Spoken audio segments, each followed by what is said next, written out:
to reiterate our main arguments. There is no reason to implement this change because the risks are low again. The affirmative suggested that since 1980, the amount of victims have gone up.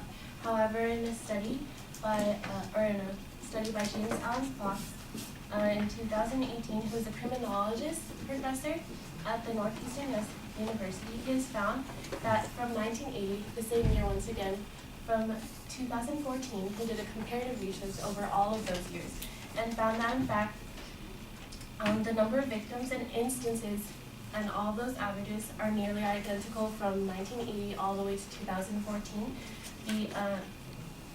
And therefore, the issue is not increasing. And as far as their argument goes in general, the argument fails in two aspects. The first one being that, again, there is no real issue.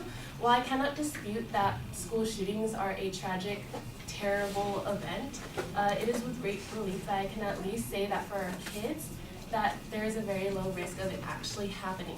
As mentioned before, I will reiterate, it is 1 out of 11,125. Now, the affirmative brought up, once again, the shark analogy.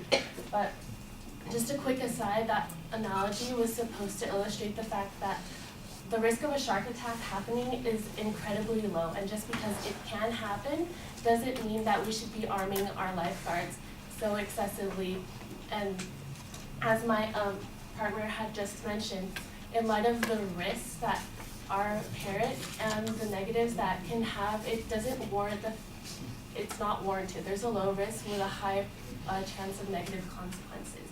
Again, in recent years, a teacher started shooting in his own school. Again, the teacher became the school shooter. Ultimately, there is no real significant issue to be solved in the first place. And the second part the argument fails in is that the policy itself will fail to make a significant positive change, knowing that, one, it will fail to prevent.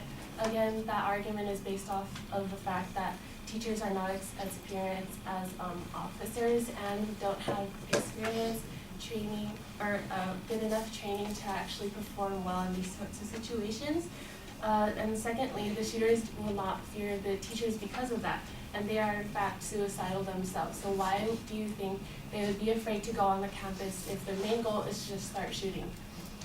Second, it will fail to protect, again, teachers will not be effective shooters. In this case, if the policy will fail to make a positive change that it hopes to make, and the policy itself has even worse consequences compared to the risk of it actually happening, there is no real reason to put it in place.